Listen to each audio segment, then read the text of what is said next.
ಇದೆಲ್ಲ ಯಾವುದಕ್ಕೆ ತಯಾರಿ ಅಂತಂದರೆ ಕರ್ನಾಟಕದ ಫೇಮಸ್ ಡಿಶ್ ಬಿಸಿಬೇಳೆಬಾತ್ಗೆ. ಬಿಸಿಬೇಳೆಬಾತು ಒಂದು ಸ್ಟೇಪಲ್ ಫುಡ್ಡು. ಇದನ್ನು ಮಾಡೋದಕ್ಕೆ ಒಂದು ಸ್ವಲ್ಪ ಎಣ್ಣೆ ಹಾಕ್ಕೊಂಡು ಬಾಣಲಿಗೆ ಒಂದು 1/4 ಚಮಚ ಮೆಂತೆ, ಒಂದು 2 ಇಂಚು ಚಕ್ಕೆ, ಹಾಗೆ 2 ಲವಂಗ, 2 ಏಲಕ್ಕಿ, ಕಲ್ಲು ಹೂವು ಮತ್ತು ಮೊಗ್ಗು, ಚಕ್ರ ಮೊಗ್ಗು ಇಷ್ಟನ್ನು ಸೇರಿಸಿ ಸ್ವಲ್ಪ ಕೆಂಪಾಗೋ ತನಕ ಹುರಿದು, ಹಾಗೆ ಅದಕ್ಕೆ 2 ಟೇಬಲ್ ಸ್ಪೂನ್ ಉದ್ದಿನಬೇಳೆ, 2 ಟೇಬಲ್ ಸ್ಪೂನ್ ಕಡಲೆಬೇಳೆ, 1 ಟೇಬಲ್ ಸ್ಪೂನ್ ಜೀರಿಗೆ ಮತ್ತು ಒಂದು 1/4 ಚಮಚ ಸಾಸಿವೆ, ಒಂದು ಸ್ವಲ್ಪ ಕಾಳು ಮೆಣಸು, ಹಾಗೆ ಒಂದು 20 ಬ್ಯಾಡಗಿ ಮೆಣಸು ಇಷ್ಟು ಹಾಕಿ ಸ್ವಲ್ಪ ಕರಿಬೇವಿನ ಸೊಪ್ಪು ಹಾಕಿ ಚೆನ್ನಾಗಿ ಬಾಡಿಸ್ಕೊಳ್ಬೇಕು. ಅದರ ನಂತರ ಇದಕ್ಕೆ ಒಂದು 4 ಟೇಬಲ್ ಸ್ಪೂನಷ್ಟು ಧನಿಯಾ ಹಾಕಬೇಕು, ಅಂದರೆ ಕೊತ್ತಂಬರಿ ಬೀಜ. ಹಾಗೆ ಇದು ಹುರಿದಾದ ನಂತರ ಒಂದು ಸ್ವಲ್ಪ ಗಸಗಸೆ, ಹಾಗೆ ಒಂದು 2.5 ಟೇಬಲ್ ಸ್ಪೂನಷ್ಟು ಒಣ ಕೊಬ್ಬರಿ ಹಾಕಿ ಮಸಾಲೆನ ಹದವಾಗಿ ಹುರಿದು ತಣ್ಣಗಾಗಕ್ಕೆ ಬಿಡಬೇಕು. ಹಾಗೆ ಬಿಸಿಬೇಳೆಬಾತ್ ಮಾಡೋಕ್ಕೆ 1.5 ಕಪ್ ಅಕ್ಕಿಗೆ ನಾನಿಲ್ಲಿ 1 ಕಪ್ಪಷ್ಟು ಬೇಳೆನ ತೊಗೊಂಡಿದ್ದೀನಿ. ಚೆನ್ನಾಗಿ 1-2 ಸಲ ತೊಳ್ಕೊಳ್ಬೇಕು.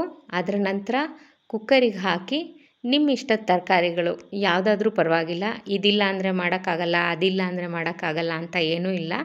ಯಾವ ತರಕಾರಿ ಅವೈಲಬಲ್ ಇದೆಯೋ ಅದನ್ನೆಲ್ಲ ಹಾಕ್ಕೊಳ್ಬೋದು, ನಿಮ್ಮ ಚಾಯ್ಸು. ಅದ್ರ ಜೊತೆಗೆ ನಾನಿಲ್ಲಿ ಶೇಂಗಾ ಬೀಜ ಹಾಕಿದ್ದೀನಿ. ನೀವು ಬೇಕಾದ್ರೆ ಬಟಾಣಿ ಹಾಕ್ಕೊಳ್ಬೋದು, ಸೀಸನ್ನಲ್ಲಿ ಅವರೆಕಾಳು ಹಾಕ್ಕೊಳ್ಬೋದು, ಅಥವಾ ಇನ್ಯಾವುದಾದ್ರೂ ಕಾಳು ನಿಮಗಿಷ್ಟ ಆದರೆ ಹಾಕ್ಕೊಳ್ಬೋದು.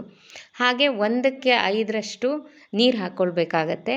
ಆ ಕನ್ಸಿಸ್ಟೆನ್ಸಿ ಸ್ವಲ್ಪ ತೆಳುವಾಗಿರಬೇಕು. ಹಾಗೆ ಸ್ವಲ್ಪ ಕರಿಬೇವು, ಅರಿಶಿನ ಮತ್ತು ಎಣ್ಣೆ ಹಾಕಿ ಕುಕ್ಕರ್ ಮುಚ್ಚಳ ಮುಚ್ಚಿ 2 ಸೀಟಿ ಆಗೋ ತನಕ ಕೂಗಿಸ್ಕೊಳ್ಬೇಕು. ಹಾಗೆ ಇಲ್ಲಿ ನಮ್ಮ ಮಸಾಲೆ ಎಲ್ಲ ತಣ್ಣಗಾಗಿದೆ. ಈಗ ಇದನ್ನೊಂದು ಮಿಕ್ಸಿ ಜಾರಿಗೆ ಹಾಕ್ಕೊಂಡು ಅದನ್ನು ರುಬ್ಬಿ ತರಿಯಾಗಿ ಒಂದು ಮಿಶ್ರಣನ ತಯಾರು ಮಾಡ್ಕೊಳ್ಬೇಕು. ಹಾಗೆ ಒಗ್ಗರಣೆಗೆ ಒಂದು ಸ್ವಲ್ಪ ಎಣ್ಣೆ, ಸಾಸಿವೆ, ಹಾಗೆ ಜೀರಿಗೆ ಹಾಕಿ ನಂತರ ಒಂದಷ್ಟು ಗೋಡಂಬಿ ಚೂರುಗಳನ್ನು ಹಾಕ್ಬೋದು, ರಿಚ್ ಆಗಿರುತ್ತೆ.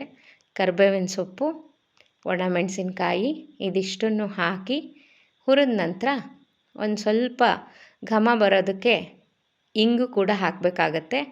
ಇಲ್ಲಿ ಕ್ಯಾಪ್ಸಿಕಮ್ ಹಾಕ್ಬೋದು. ನಾನು ಬೋಂಡ ಮೆಣಸಿನ್ಕಾಯಿ ಇತ್ತು ಅದನ್ನೇ ಹೆಚ್ಚಾಕಿದ್ದೀನಿ. ಜೊತೆಗೆ ಟೊಮೆಟೊ ಹಣ್ಣು ಇದೆಲ್ಲ ಸ್ವಲ್ಪ ಸಾಫ್ಟ್ ಆಗೋ ತನಕ ಹುರಿದು ಅದರ ನಂತರ ಬೇಯಿಸಿಟ್ಕೊಂಡಿರೋ ಅಂಥ ಬೇಳೆ ಮತ್ತು ತರಕಾರಿ ಮಿಶ್ರಣನ ಇದಕ್ಕೆ ಹಾಕಬೇಕಾಗತ್ತೆ.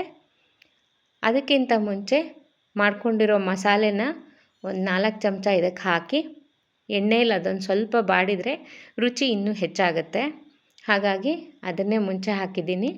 ಅದರ ನಂತರ ಸ್ವಲ್ಪ ಹುಣಸೆ ರಸ, ಹಾಗೆ ಅದಕ್ಕೊಂದು ಸ್ವಲ್ಪ ಉಪ್ಪು, ಮತ್ತು ನಾನಿಲ್ಲಿ ಬೆಲ್ಲ ಹಾಕ್ಕೊಂಡಿದ್ದೀನಿ. ಇದು ಜೋನಿ ಬೆಲ್ಲ. ನಿಮ್ಗೆ ಇಷ್ಟ ಇಲ್ಲ ಅಂತಂದರೆ ನೀವು ಬೆಲ್ಲ ಬೇಕಾದರೆ ಸ್ಕಿಪ್ ಮಾಡ್ಬೋದು. ಆದರೆ ಹುಳಿ, ಖಾರ, ಉಪ್ಪು ಅದ್ರ ಜೊತೆಗೆ ಸ್ವಲ್ಪ ಸಿಹಿ ಇದ್ದರೆ ತುಂಬ ರುಚಿ ಚೆನ್ನಾಗಿರುತ್ತೆ. ಹೀಗೆ ಮಿಶ್ರ ಮಾಡಿದ್ದು ಬೇಳೆ ಮತ್ತು ಒಗ್ಗರಣೆ ಸೇರಿಸಿ ಒಂದು 5 ನಿಮಿಷ ಕುದಿಸಿದ್ರೆ ಸಾಕು. ಅಷ್ಟೊತ್ತಿಗೆ ಬಿಸಿಬೇಳೆಬಾತ್ ತಯಾರಾಗುತ್ತೆ. ಅದರ ಮೇಲೆ ತುಪ್ಪ ಹಾಕ್ಕೊಳ್ಳಿ ಅಥವಾ ತುಪ್ಪದ ಮೇಲೆ ಬೇಳೆಬಾತ್ ಹಾಕ್ಕೊಳ್ಳಿ. ಎಂಜಾಯ್.